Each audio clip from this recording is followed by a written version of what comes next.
나눌 말씀은 누가의 복음서 7장 1절 이하에 나오는 종을 아꼈던 백부장의 놀라운 믿음, 이런 내용을 갖고 주의 말씀을 함께 나누겠습니다. 말씀의 제목은 주님 말씀 하나면 제가 충분합니다. 이런 제목으로 주의 음성을 함께 나누겠습니다. 많은 학자들은 나이 40이 넘으면 두 가지를 배우라고 말합니다. 바꿔 말하면 나이 40살 되면 자기 삶에 두 가지의 도덕이 장착돼야 마흔답다는 말을 들을 수가 있다는 말로 해석이 됩니다. 첫째는 고마운 마음을 갖는 겁니다. 나이 40 되어서 우리가 이 땅을 살 때 그 어떤 누구의 도움을 받을 수가 있는데 사람 마음속에서 종종 바라보면 고맙다는 말 하기가 참 쉽지 않다는 것을 느낄 때가 있습니다. 고마움을 아는 것, 즉 고마움을 느끼고 고마움을 표시할 수 있는 것보다 귀한 감정은 없다고 생각을 합니다.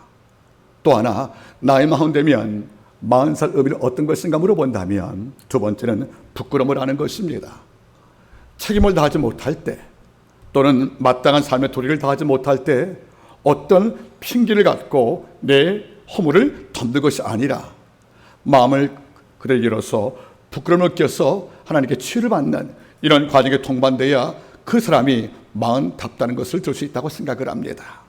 저는 여기에 하나 더 첨가하기를 원합니다.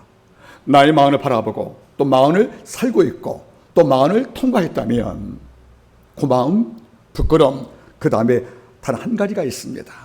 이것은 내 곁에 약한 자에게, 내 곁에 고난당하는 자에게, 내 곁에 아파서 홀로 서지 못할 만큼 휘청거리는 사람이 있다면 기꺼이 그 자에게 얻기를 맡기는 사랑의 태도가 필요하다, 그런 말입니다. 사랑, 이 말만큼 흔한 말이 없습니다. 지난주에 언급을 했지만 사랑은 참 어려운 것이 아니겠습니까? 그래서 많은 자가 사랑을 이야기하지만 실제 사랑을 실한 자를 많이 볼 수 없다는 것이 우리 앞이라고 생각을 합니다.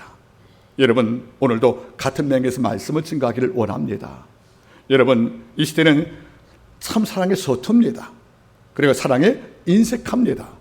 냉정히 따지면 모든 사랑의 동기가 내 곁에 어려운 자를 치유하기 위한 내 섬김이 아니라 나를 위해서, 내가 그를 사랑하면 보상으로 존경이 오겠지, 내가 그를 아껴주면 나 어려움 당할 때 그가 나 모르지 하지 않을 것이야. 이른바 거래가 포함된, 사업적 거래가 포함된 이런 사랑을 하기 때문에 제가 말씀을 드렸습니다. 자기를 위해서 남을 사랑하지 마라. 이것은 사랑에 대한 모독이라고 제가 말씀을 드렸습니다. 문득 나이가 들어가면서 어떻게 사는 것이 옳을 것인가를 많이 고민하게 됩니다. 많은 지식을 듣기도 하고 사랑에 대해서 많은 강론을 들었지만 실제 어떻게 사는 것이 옳은 것인가를 가끔 돌아보면 참 어렵다는 말을 다시 반박할 수 없다는 것을 고백을 합니다. 이런 동일한 고민을 했던 작가가 있습니다. 그는 사회학자 에리 프롬입니다.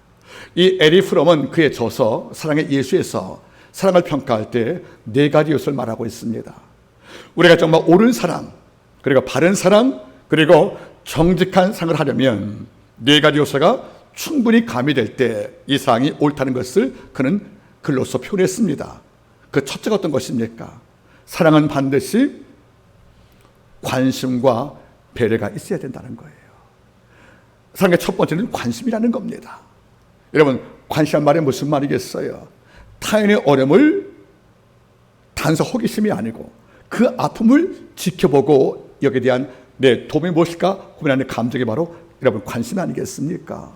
여러분들, 예수의 비유 가운데서 강도 만난 이웃의 비유가 있습니다. 이른바 선한 사마리아인의 비유 아니겠습니까?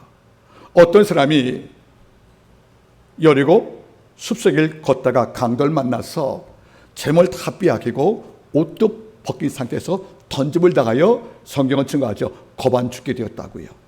이제 누가 돕지 않으면 죽는 겁니다. 이런데 이 현장을 길 가던 제사장과 레인이 봤다는 것입니다. 근데 성경 말하지 않습니까? 그들이 이를 보고 반대쪽으로 도망치매 반대 방향으로 달려가며 이렇게 번역이 되어 있습니다. 그건 무슨 말입니까? 타인의 시름소리, 내가 돕지 않으면 살 수 없는 절박한 고통을 당하는 이런 어려운 자의 고통을 보지 않는 것, 이른바 외면입니다. 즉 관심 없다는 것이에요. 모든 사랑은 관심 없이 하는 것입니다. 내가 어떻게 하면 그를 도울고, 내가 어떤 말로 그 마음속에 위로를 줄고 하는, 내게 어떤 것을 주고자 하는 그 관심이 동반될 때 사랑은 시작되는 것이고 완결되는 것입니다. 그런 두 번째 말합니다. 정직한 사랑의 두 번째 요소는 바로 존중이라는 것이에요. 존중, 상대방의 인격을, 상대방의 가치를 내가 존중하는 겁니다. 여러분 살아보세요. 우리가 함부로 취할 수 있는 사람이 누가 있겠습니까? 우리가 때로 미워한 사람이 있고 하찮게 보이는 인물이 있다 할지라도 성경 말씀으로 돌아가면 그도 바로 하나님의 형상 지으심 받은 하나님의 백성이거든요. 주께서 남원의 십자가 죽으셨습니까? 내가 멸시하는, 내가 함부로 대하는 이런 그 영혼 때문에 아버지가 죽으셨다면 우리가 그 누구를 폄하할 수 있는 자격은 아무도 없는 것이 아니겠습니까? 저는 가끔 봅니다. 한 개인의 영성을 평가할 때 어떤 평가에 지렛대가 있냐면 사람을 대한 태도인 거예요. 그가 존중과 이른바 배려 같은 이런 감정으로 사람을 감싸고 이끌 때에 그는 많은 말을 내가 듣지 않고도 그가 옳다는 것을 말할 수 있다, 그런 말입니다. 남미 작가 모리에스의 말을 기억을 합니다. 이것이 사자인지 고양인지 알려면 발톱을 보라는 거예요. 발톱을. 여러분 잘 보세요. 이것이 사자인지 고양인지 알아보려면 뭘 보라는 것입니까? 발톱 보라는 거예요. 이 사람의 사랑이 참인지 거짓인지를 알려면 다른 것을 꼽다는 겁니다. 사람을 대한 태도를 볼 수 있다는 거예요. 평소 쓰는 언어들, 평소에 동반되는 모든 표정들, 이걸 함께 묶어보면 사람을 대한 태도가 증명받는 것이 아니겠습니까? 여러분 우리가 함께 고민하길 바라겠습니다. 어떤 사랑이 정직하냐, 어떤 사랑이 아름답냐. 그 첫째는 무슨 말이겠습니까? 그가 관심을 얼만큼 드리고 사는 것인가, 그가 타인의 인격을 얼마나 존중하는 것인가 보는 것이고, 세 번째는 말합니다. 사랑의 세 번째는 신뢰를 주는 감정이라는 겁니다. 신뢰입니다. 즉 믿을만 해야 그와 함께 살아갈 수 있는 것이 아니겠습니까? 여러분 다른 모든 자에게 내가 아무리 좋은 평가를 받아도 단 하나, 저 사람은 믿을 수 없어, 그러면 끝난 겁니다. 믿을 수 없는 사람은 그가 뭐를 갖고 있든, 그가 어떤 지위에 있든 간에 우리 마음속에 기쁨될 수가 없다는 것이 아니겠습니까? 에리 프롬은 경험을 한 거예요. 무엇이 사랑이냐, 무엇이 합당한 사랑이냐, 그것은 관심을 갖는 것이다, 타인의 인격을 존중하는 것이다, 그리고 신뢰함으로 함께 관계를 맺는 것이 아니겠습니까? 여러분 아나니아 삽비라 부부의 실패를 알지요. 교회가 어려움 당할 때 땅을 헌사했어요. 여긴 큰 잘못이 없어요. 물론 바나바가 땅을 헌사하고 나서 교회에서 박수를 받고 존경받으니까 이걸 탐려 땅을 받은 동기가 불수했지만 그 땅을 드린 거 아니겠습니까? 그런데 어떻게 했습니까? 일부를 감춤해 전부를 못 드린 거예요. 그리고도 다 드린 양 자기를 포장합니다. 이걸 사도 베드로가 모를 리가 없잖아요. 물어봅니다. 이게 땅의 몇 금액의 전부냐고. 그렇다 말할 때 이렇게 말하지 않습니까? 내가 어째 성령을 속이느냐고. 땅을 드렸지만 하나님 앞에 약속을 파기한 거예요. 이런 신뢰가 깨지니까 그 땅을 드리고도 그는 두 부부가 죽음을 당하지 않았습니까? 여러분 한번 여쭤보겠습니다.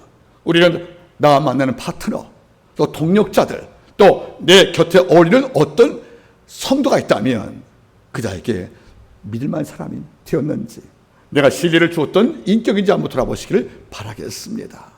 네 번째가 바로 무엇입니까? 바른 상을 위해서는 반드시 상호 간에 책임감이 필요하다는 것입니다. 책임감이 말은 무슨 말이겠습니까?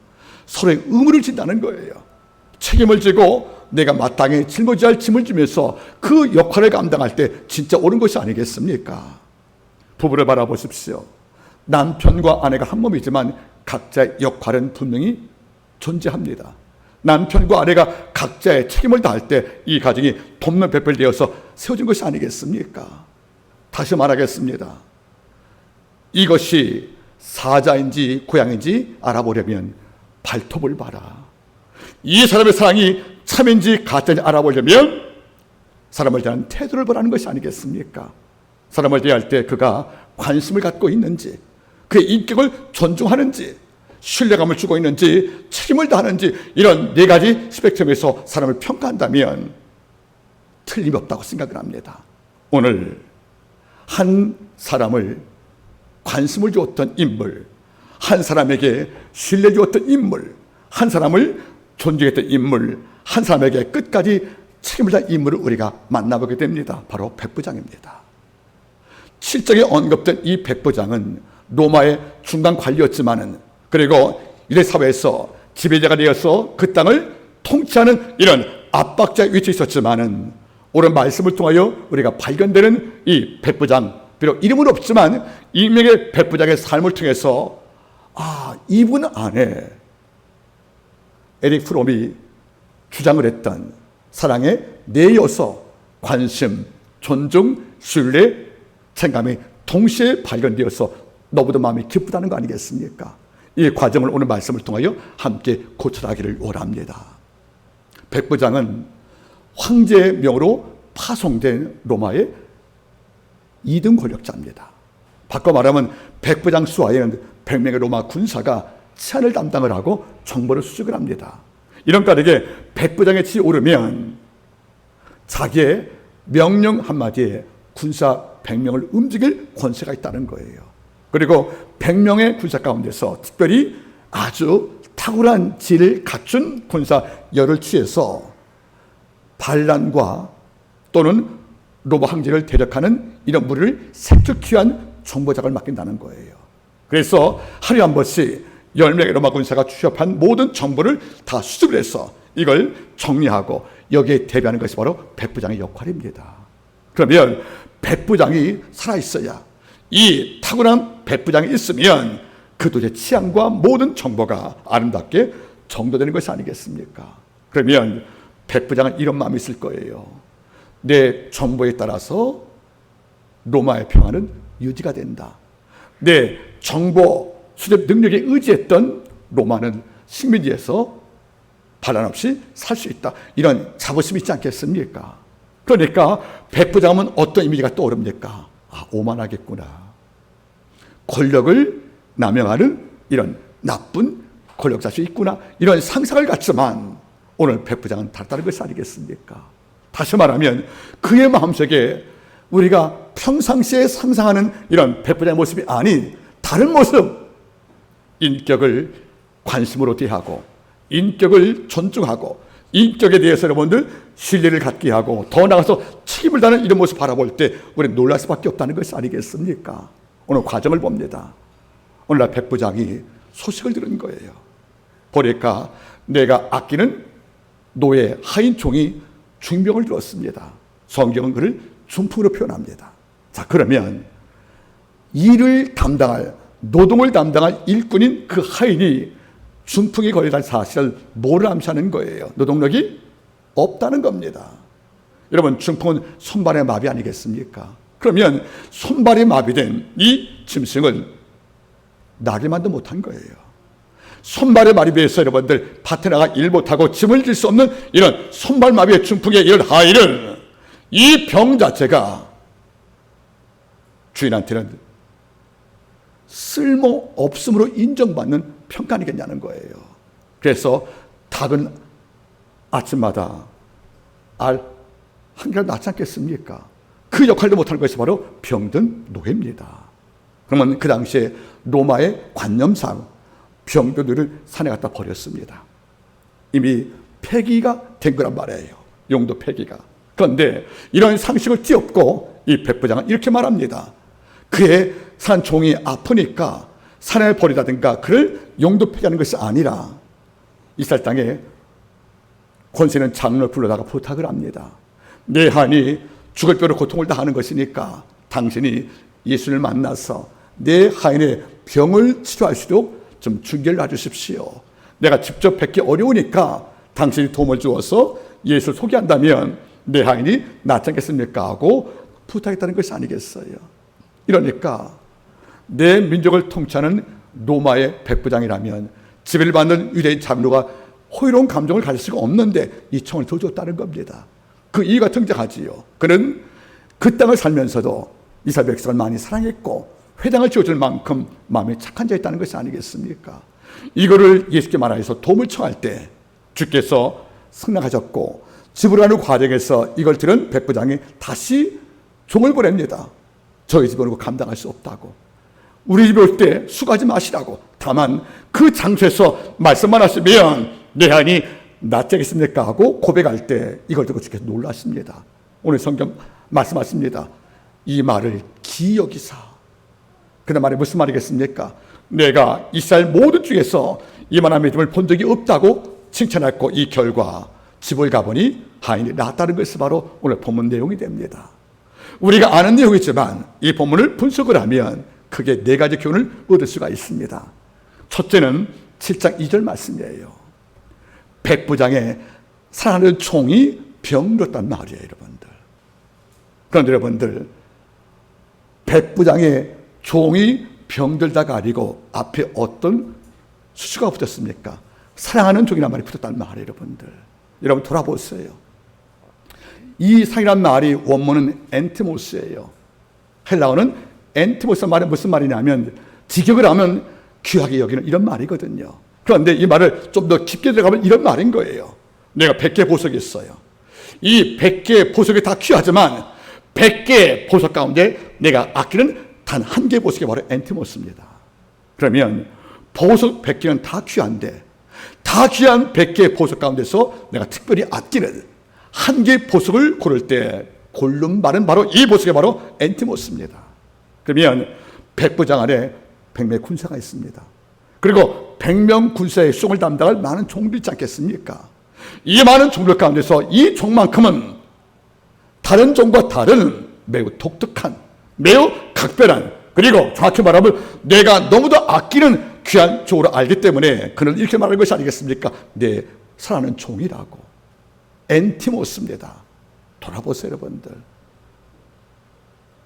도구에 지나지 않는, 그리고 병든 노인은 내게 아무런 위기 안 되는데 이 종을 아프지 않을 때에도 귀 여겼고 아픈 지금도 귀 여겼다.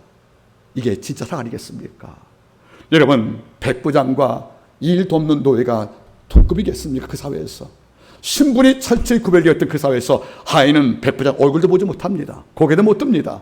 다시 말하면 같은 도구인데, 나귀와 당나귀와 같은 도구인데 노예는 좀 차이가 있는 것이 뭐죠? 말하는 당나귀라는 거예요. 그러니까 말 못하는 미물 도구와 비교할 때 약간 나은 상태의 인물인데 오늘 백부장 바라보세요. 하찮게 여기지 않습니다. 내 일을 돕고 내가 양식을 줘 네가 살아가지 않느냐는 이런 우르식도 없다는 것이에요. 그는 뭔지 아십니까? 내 사랑하는 종이라고 말합니다. 이게 바로 사람을 대한 태도란 말이에요. 여러분, 우리 사람을 대할 때 엔티모스, 내 곁에 있는 자가 나한테 유익이 안 되면 우리 사랑은 식지 않습니까? 어떤 의미로서 그 자가 내게 손해 끼치면 우리 삶 속에 사랑 끊기지 않습니까? 이런데 이 백부장은 건강할 때 해도 이 종을 아꼈고, 그리고 건강을 잃어 병들어 노령력을 상실하여 용도 폐기된 이런 노예도 끝까지 엔티모스 귀하겠던 그 중심이 뭐가 있는 것이겠습니까? 사람을 존중하는, 사람을 신뢰하는 그 중심이 있다는 것이에요. 가끔도 이렇게 느껴봅니다. 병든 노예를 끝까지 굳이 이렇게 생각할 필요가 있을까 하고 만약에 제가 백부장께 물어본다면 분명히 이렇게 말씀할 것입니다. 김 목사님, 백부장이 내가 바라볼 때 얘가 병들어서 지금 노동력이 없어 쓸모없습니다. 하지만 저는 이렇게 말합니다. 얘가 날 위해 얼만큼 수고했기에 병까지 났을까? 날 위해 얼마 추선 다했다가 6천만 가지 병 났을까? 이러니까 병들었다고 내가 벌 수 없다는 말이 그의 마음이 아니겠냐고 저는 추측을 해본다는 거 아니겠습니까? 여러분, 성 어거스틴은 사랑을 두 종류로 말합니다. 하나는 쿠피디타스, 이 땅에 있는 육적 사랑을 말하는 거예요. 또 한 가지가 카리타스, 인격적 사랑을 말하는 거예요. 우리는 두 상을 다 보고 삽니다. 그런데 백부장 바라보세요. 쓸모없어진, 용도 폐기된 이런 손발 묶인 이 노예를 바라볼 때 물건이 아닌 갖다 버릴 폐기물이 아닌 날 위해 고생하다가 6천만 가지 벽을 알았다면 내 책임도 있구나. 내가 이 아이를 돌보고 끝까지 담당을 해야지. 이런 마음을 끌어안고 그의 사랑은 건강할 때 노예와 아픈 노예를 구별 없이 똑같은 마음으로 유지할 때 우리는 그의 인격 속에서 참과 진실을 보는 것이 아니겠습니까? 저는 가끔 그래요. 담임 목사인 제가 건강을 잃어버리고 어느 순간 기억을 다 잃어서 하나님의 말씀을 기억도 못하고 또 언어와 단어를 다 잃어버려서 말씀을 증가하시는 어떤 것도 남지 않고 아주 평범한 노인네가 되었을 때 저에게 강의를 듣고 말씀을 들었던 주의 백성들이 그때도 나를 젊을 때 똑같은 마음으로 이해할 수 있을까? 쉽지 않은 문제입니다. 그런데 영도 폐기된 폐기물로 취급받을 병든 노예를 끝까지 엔티모스, 넌 나의 보석이야. 보석 중에 나의 제일 기뻐하는 보석이야. 이런 가치로 대하면서 일도 못하고 양식을 먹고 누워있는 그 노예, 배설물과 함께 모든 것을 목욕을 시켜준 것을 다 돈 받고 모든 자에게 고통을 주는 신세가 된 바로 이 노예에게 눈치 보지 않도록 미안한 마음을 갖지 않도록 배려했던 바로 이 감정, 이걸 바라볼 때 뭘 느끼십니까 여러분들? 적어도 우리의 사랑에 대한 그 감정과 고도가 이 정도는 돼야 여러분 진실로 증명을 되는 것이 아니겠습니까? 파스칼은 방세 단편 58편에서 말합니다. 인간 아래 하나님이 오실 때 치유가 필요한 세 가지의 질병이 있다. 그 첫째가 불안, 두 번째가 나태, 세 번째가 변덕이다. 인간은 참 변덕스러워요. 어제 천사같이 추앙하다가도 오늘 마귀 대하듯 그를 무시하고 그와 다툽니다. 이게 왜 그럴까? 우리의 모든 사랑의 출발점이 잘못되었다는 겁니다. 나를 위해서 이웃을 사랑했다는 겁니다. 오늘 백부장 바라보세요. 병든 노예를 끝까지 사랑했다. 계속 누워있으면 내 재물이 축나고 양식이 축나고 그를 돕기 위해서 그를 감당하기 위해서 많은 약품이 들어갈 만큼 손해밖에 남은 것이 없는데 그에게는 이른바 쿠피리타스, 물질적 사랑이 아니라 인격적 사랑의 마음에 장착되었기 때문에 내가 널 어떻게 사내버리겠느냐 하고 끝까지 품었던 그 백부장의 신명이 우리 가운데 회복되기를 간절히 바랍니다. 두 번째 우리가 얻는 교훈이 무슨 말이겠습니까? 그는 아픈 노예를 위해서 최선을 다합니다. 그래서 말씀 알아보니까 오늘 3절 말씀, 예수의 소문을 듣고, 여러분들 주가 소병을 고쳤어요. 나환자를 치료했어요. 열대 혈병 여인을 그런까지 마르게 해서 자유를 주었어요. 38년간 누워있던 환자를 치유해 주었어요. 18년간 허리가 벗던 여인을 고쳐주었습니다. 이런 모든 소식에 대한 정보를 백부장은 정보 수집가니까 다 알고 있다는 거예요. 자기가 얻은 정보를 이제 밑바탕을 삼아서 이 소문은 진실이구나. 그래서 이 소문에 대한 진실을 안 그 백부장은 내 아끼는 내가 엔티모스하는 이 하인의 회복을 위해서 드디어 그 소문을 믿고 행동을 합니다. 그래서 여러분들 장로를 부르는 거예요. 말씀 바라보니까 유대인 장로 몇을 청하여, 혼자 부르는 게 아니에요. 몇을 청하니까 그들이 찾아왔다는 거 아니겠습니까? 여러분 참 저 이 부분에 놀랄 때가 있습니다. 백부장의 평소 행실이 고압적이고 지배적이고 독선적이고 악했다면 자기 하인의 병 고치기 위해서 장로 청할 때 장로가 그 초청에 응할 수가 있겠습니까? 안 가는 겁니다. 어떤 핑계를 조사도 백부장의 부르심에 응할 수가 없는데 장로 몇이 백부장이 초청할 때 그를 만나러 가지 않았습니까? 이게 일상의 경건인 거예요. 평소에 덕을 쌓았고 진실을 다했기 때문에 그 어려움 당할 때 내가 제일 먼저 달려가는 이런 열정을 장로가 보였다는 말은 무슨 말이겠습니까? 참 잘 살아온 사람이다.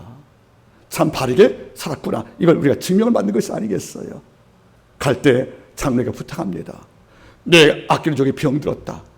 나는 로마의 이방 군사다. 이러니까 내가 직접 그를 펴면 결례가 될 것이다. 이러니까 당신이 날 도와주십시오. 나 대신 그분께 가서 내 사정을 아래서 그분의 도우심을 대신 요청한다면 제가 고맙다는 말을 들려주었고, 이 말을 유대 장로가 수긍을 한 거예요. 그래서 그 장로가 찾아갑니다. 백부장에 이런 부탁이 왔다고. 그런데 하나님 말씀 바라보니까 이렇게 말하는 거예요. 그냥 도움을 구하는 것이 아니고 주께서 백부장의 도움을 반드시 도와줘야 할 이유를 설명할 때 백부장의 신원 증명을 합니다. 어떤 신원 증명을? 이 사람은 유대 백성을 많이 사랑하고, 이제 아가페예요. 많이 사하고 우리 위하여 회당을 지어줄 만큼 선한 분이십니다. 이것을 누가 말한 거예요? 백부장이 자기 입으로? 아니에요. 누구 입으로? 제3자였던 장로 입으로. 여러분, 자랑은 남이 하게 하는 거예요.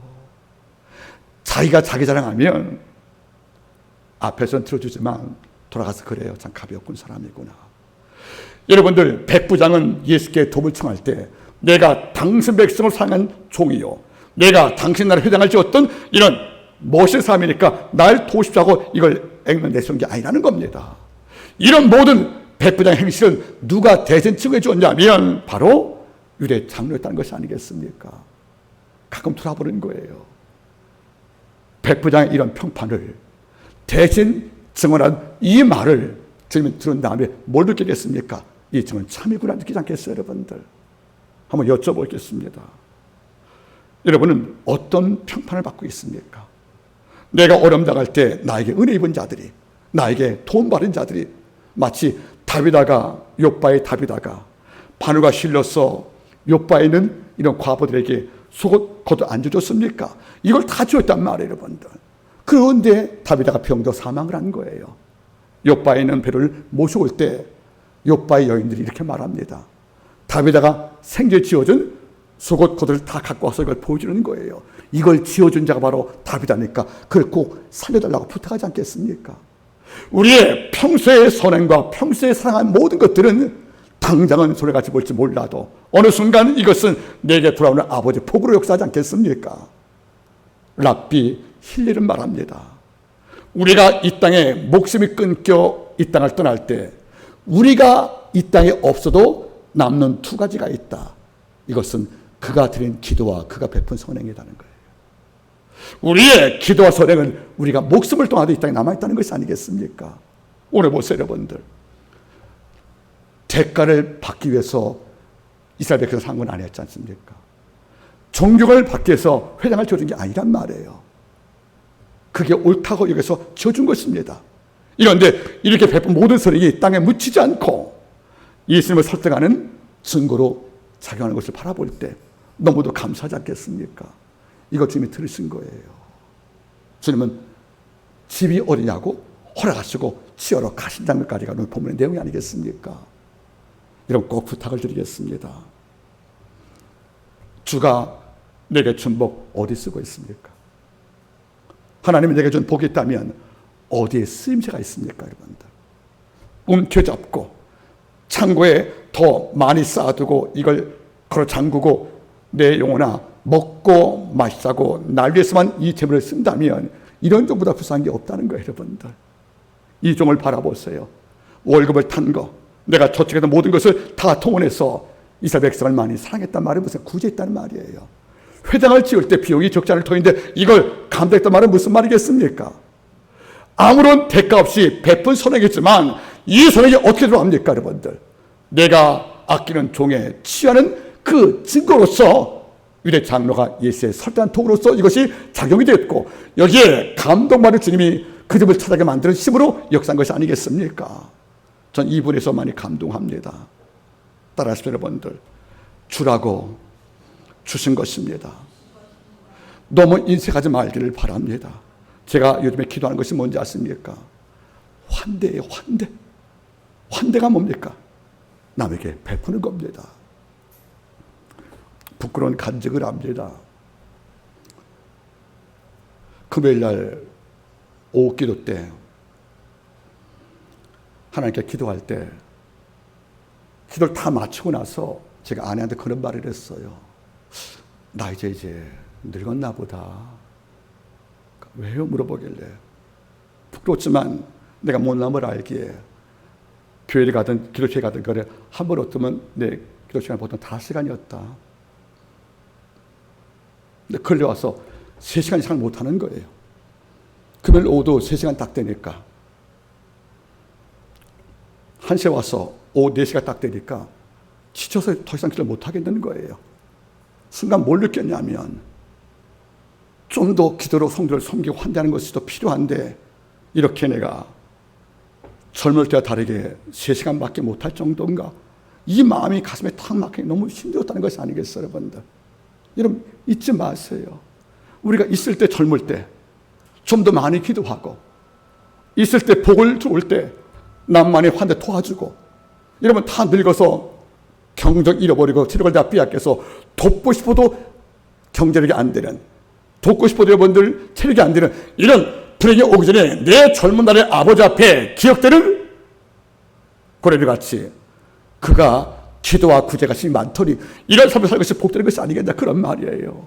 우리가 베푼 모든 선과 그 모든 행위를 결코 여러분들 끝나는 것이 아닙니다. 반드시 내게 돌아온다는 사실을 잊지 말기를 바랍니다. 이런 까닭에 오늘 말씀 바라보세요. 예수님 백부장을 도와줘야 됩니다. 왜?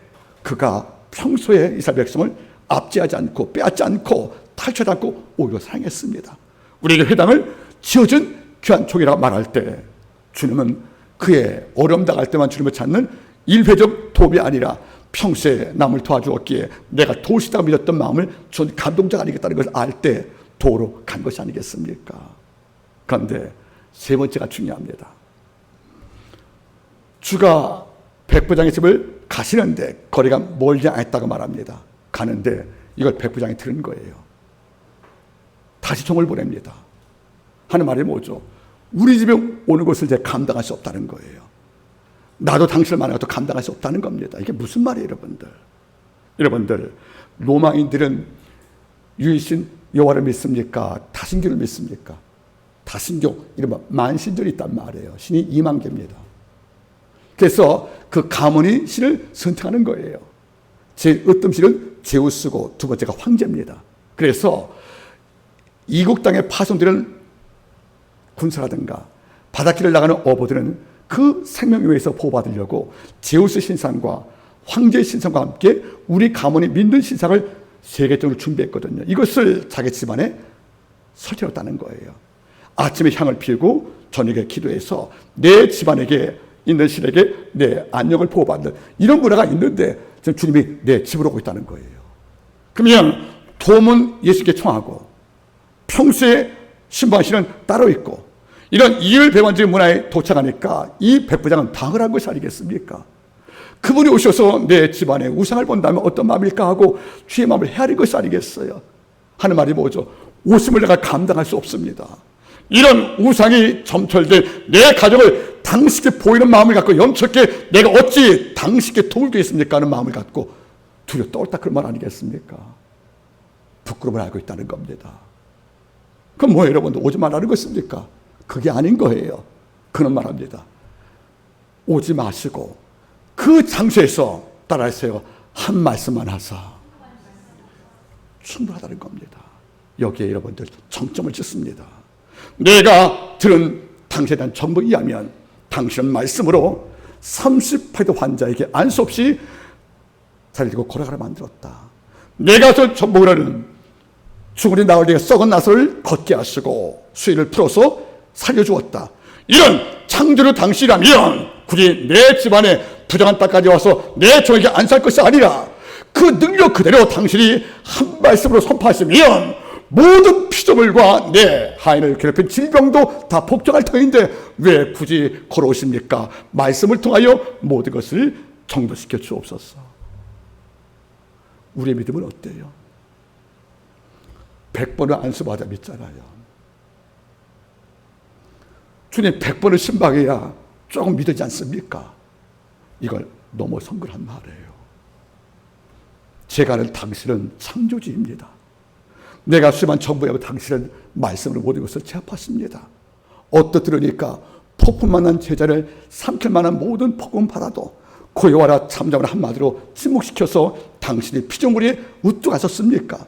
이런 정보 내가 갖고 있는데 굳이 당신을 의미 없게 이 장소에 모셔와서 볼품이 없는 우상을 보게 만들고 당신이 내 집에는 모든 거리거리를 스럽게 만드는 일은 내가 감당할 수 없다는 것이 아니겠어요, 여러분들? 어떻습니까? 어려움 당할 때 이거 없어요, 여러분들? 폭풍같이 밀려오는 문제가 있어요. 내가 도저히 풀 수 없는 얽힌 실달 같은 문제가 있단 말이에요, 여러분들. 우리는 방법을 찾잖아요. 이걸 어떻게 하면 풀지, 어떻게 해결되지 하고 사람 만나고 어디 도움을 청하고 우리가 분주할지 몰라도 하나님은 다른 것입니다. 행동전에 잠시 엎드려서 하나님, 이런 문제가 있습니다. 내 능력밖에 문제입니다. 내 실력으로 감당할 수 없는 깊은 고통이 문제입니다. 주님, 저 어찌할 수 없습니다. 하지만 여호사밧 기도 기억합니다. 하나님이여, 나는 저 군대를 칠 능력도 없고 힘도 없사오니 오직 주만 바라보나이다.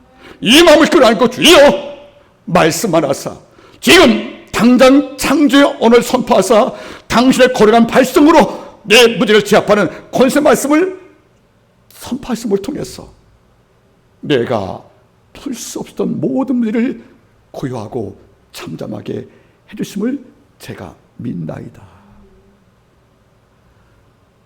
내 삶의 치유는 많은 말씀이 필요한 게 아니에요. 한마디 말씀으로 충분히 정돈시키는 하나님의 권세를 믿고 있다면 우리는 품지에 만나 육체의 방법으로 돕을 구하는 것보다 내 그리스도 안에 하나님께 엎드려 그분이 내 삶을 관통하여 문제를 치유하시는 그 능력을 기대할 때 마지막 남은 입을 예수의 옷을 붙잡아 당겼던 10대 혈병 여인의 그 모습 보고 능력을 베푸사 병군의 마리가 쓴 권세는 지금도 유효한 거라고 믿기를 바라겠습니다. 전 이렇게 고백을 해요. 한 성도의 고백을 제가 듣고 기뻤습니다. 마음이 곤고했대요. 마음이 무거웠대요. 내가 갖고 있는 질병 때문에 미래가 두려웠대요, 여러분들. 이런 마음 들더라는 거예요. 그분께 목사님께 전화드려서 기도 한번 바르면 내가 나을 것 같다는 말. 그게 미신이겠습니까, 여러분들? 기도를 해줄 목사님이 능력이 있든 없든 상관이 없다는 거죠. 그분이 주의 이름으로 기도하면 내가 충분히 낫고 회복될 것을 믿는 마음으로 통화를 부탁을 했고 기도할 때 며칠 후에 연락이 왔습니다. 다 나았습니다. 이건 아버지의 약속이란 말이에요, 여러분들. 시편 119편 143절 말씀이에요. 하나님이여, 환난과 우환이 내게 미침으로 내가 두려울 때 나는 오히려 주의 계명을 즐거워했습니다. 말씀 한마디면 내 삶 전부가 고요해지고 한 말의 말씀에 홍해를 갈라 육지를 창조하시며 그리고 한 말의 말씀을 통하여 죽음을 달게 창조하시어 200군 중에 목을 적셨던 이런 아버지의 권능을 그리고 한 마디 기도로 광야 5,000백의 광야 식탁을 창조하신 아버지의 권능이 말씀에 기록됐다면 지금도 한마디 말씀을 통하여 내 영적 고도를 상승시키시고 내 삶의 짐을 담당하시는 날마다 내 짐을 지실 여호와의 권능이 내게 임하여 내가 살 것을 믿는 마음이 있다면 이 종을 사는 것이 아니겠습니까? 여러분, 몇 개의 기적을 보여줘야 믿겠습니까? 몇 천 번의 말씀을 드려야 믿음이 생기겠습니까? 그저께 기독교 TV에서 목사님의 대담을 줬는데 제가 존경하는 김동호 목사님께서 이런 말씀을 하시더라고요. 대담이었어요. 사회자가 물어봤습니다. 목사님 어떻게 믿음을 가지셨습니까? 물어보니까 김동호 목사님 이렇게 말씀하시더라고요. 나는 한 번도 믿으려고 애써본 적이 없대요. 그냥 믿어졌대요. 예수가 좋으니까 믿어지지 않은 거예요. 저도 마찬가지예요. 제가 아내가 좋으니까, 두 아이가 좋으니까, 우리 성도가 좋으니까 모든 말이 믿어지는 것이 아니겠습니까? 여러분, 좋아지면 믿어진다는 뜻이에요. 그러니까 그런 말 하는 거죠. 나 믿어보려고 몸부림쳐본 적 없다고. 그냥 믿어지라는 것이 아니겠어요, 여러분들? 바로 그거예요. 한마디 말씀이면 충분히 내 삶을 최악에서 최선 만드시는 거. 그게 한마디 말씀이 내 삶에 접촉되면 배옷은 벗겨 춤이 되고 내 슬픔과 배옷은 기쁨으로 띄우시는 이런 아버지 일하시면 지금도 너무 쉽다는 것입니다. 주님은 놀랐습니다. 아니, 이럴 수가 있느냐. 이방인인데 중간 권력자가 아니어서 권력남용이 가능한 위치에 있는 사람인데, 그래서 충분히 오만과 아집에 접촉될 가능이 많은 인물인데 이런 종 안에 뭐가 있어요, 여러분들? 하나님과 사람에 대한 태도가 다르거든요. 순간 주님은 감탄사를, 영탄사를 받으십니다. 내가 이스라엘 중에서 이만한 믿음을 만나본 일이 없느니라. 따라하세요. 이만한 믿음. 말씀만 맞으면 주가 창조의 능력을 베푸시어 내 삶이 전복되어서 승리한다는 것을 믿는 이만한 믿음을 본 적이 없다는 거 아니겠습니까? 이 속에는 뭐가 포함됐습니까? 12제자도. 주님을 따라와서 말씀을 듣고 기적을 매일 봤던 측근이 12제자도 본 적이 없다는 것이 아니겠습니까? 저는 기도합니다. 한마디 모든 성도가 그 당시에 하나님의 예수님의 입에서 영탄사를 발생하게 만들 이만한 믿음의 소유자 되기를 바라는 겁니다. 누가 봐도 이만한 믿음, 아무도 본 적이 없는 이만한 믿음을 우리가 간직할 때 그리스도가 기뻐하지 않겠습니까? 마지막 네 번째입니다. 가보니까 끝절 말씀 10절 말씀 이렇게 말합니다. 가보니까 이미 하인이 강건하여 졌더라. 여러분, 하인은 한 번도 기도한 적이 없어요. 병든 노예가 주님께 도움을 살 것이 아니에요. 냉정히 따지면 백부장의 믿음과 그의 간구가 그의 병을 낫겠다는 거 아니겠습니까? 그러면 하인은 얼마나 고마울까? 내 짐을 대신 지시고 내 아픔을 담당하사 예수께 짓고 있던 바로 그분의 은혜 때문에 내가 병 나았지. 나는 주를 찾아가서 도움을 구한 적이 없는데 주인이 내 대신 내 짐을 담당하여 예수께 도움을 청하여 내가 병 나았지. 그러면 그 사람이 상상이 됐죠. 이 아이는 주님께 더욱더 충성했을 것입니다. 말씀을 제가 맺기를 원합니다. 제가 썼던 사랑의 이덕화대 이런 글이 있죠. 우분투라는 글, 우분투. 우분투란 말이 무슨 말이겠습니까? 사랑의 이덕화대에 나오는 글이죠. 우분투. 한 선교사가 아프리카 반투족을 방문했어요. 반투족을 방문해서 이렇게 보니까 아이가 놀고 있는 거예요. 그래서 선교사가 딸기를 크게 갖고 있다가 이걸 저 먼 곳 한 40-50m 밖에다가 탭을 놓고 딸기를 올려놨답니다. 그리고 10명 아이에게 일러를 줄딱 세운 다음에 너희 중에서 내가 달리겠다 하면 달려가서 딸기를 있는 테이블에 제일 먼저 도착한 아이가 딸기를 다 갖는다 이렇게 한 거예요. 10명의 눈이 빈다겠습니까? 안 빈다겠습니까? 빈다죠. 여러분, 아프리카 반투족의 그 열대지방의 딸기는 귀한 거 아니겠어요? 왕도 먹기 어려운 과일인데 10명의 아이가 다 주신 거 아니겠어요, 여러분들? 선교사가 땅을 탁 치고 땅에 땁니다. 우리 뭘 상상을 할까? 제 8학군의 아이를 키우는 우리 어머니들은 빨리 달려가서 네가 먼저 잡을 때 박수 안 치겠어요, 여러분들? 이런데 10명 아이가 손잡고 똑같이 걸어가는 거예요.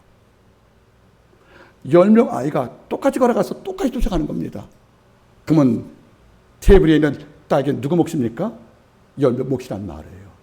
미국 사회에서 여러분들 1등주의를 만나봤던 선교사 애들이가 이해가 안 가는 거죠. 물어봤답니다. 너 왜 그러냐? 네가 먼저 달려가면 다 갔는데 이럴 때 아이가 말합니다. 우리는 우분투를 살고 있어요. 우분투란 말이 무슨 말입니까? 우리가 함께 있어 내가 있는 것입니다. 우리가 함께 있어 내가 있는 것입니다. I am because you are. 당신이 있기 때문에 내가 있다는 말이에요. 이런 문화가 우리 가운데 있겠습니까, 여러분들? 백부장은 이해한 거예요. 종이 있으면 내가 있는 것이다. 종이 도와줘서 내가 신변 모두 받았고 종이 노력해서 내가 양식을 먹었다. 즉 나만 잘 사는 개인 삶이 아니고 우분투. 우리가 함께 있으므로 내가 있습니다. 당신 있으므로 내가 있습니다. I am because you are. 당신 때문에 내가 있다는 말을 고백할 때 이게 우분투라면 이런 마음을 갖고 살 때 이게 진정한 복이 아니겠습니까? 오늘 말씀을 맺기를 원합니다. 백부장의 믿음의 정점은 한 말씀 하사 하는 이런 창조의 신앙이었습니다. 이와 더불어 우리는 뭘 느끼냐면 하찮게 보이는 병도 누에도 내 몸의 일부로 여겼던 바로 백부장의 삶을 지었던 그 사랑의 영을 볼 때 이번 한 주가 또 우리 마음속에 우분투의 영들, 그리고 존중과 관심과 신뢰와 책임감이라는 사랑의 내에서 끌어안고 삶을 지어서 우리가 어려움 당할 때 더불어 복을 받는 이런 자리 한마디 모든 성도가 서 있기를 주님으로 간절히 소망합니다. 기도하겠습니다. 자비로우신 만군의 주여, 우리는 병들들을 끝까지 상할 수 있겠습니까? 나에게 도움이 안 될 만큼 힘없는 자를 끝까지 벗어오길 수가 있겠습니까? 못나고 초라하고 약한 백성을 내 친구로 끝까지 붙잡으며 엔티모시 하는 귀한 마음으로 아낄 수가 있겠습니까? 주여, 한마디 모든 성도가 고도의 신앙을 갖기 위해서 이제는 사람을 대한 태도가 더욱더 성숙되기를 원합니다. 주여, 내 감정과 내 뜻이 아닌 우리의 삶 속에서 우부트의 감정을 겸비한 쪽으로서 살기를 간절히 원합니다.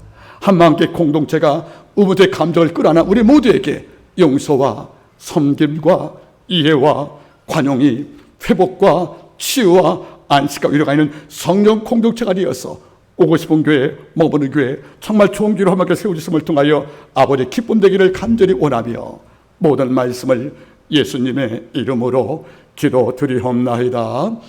아멘.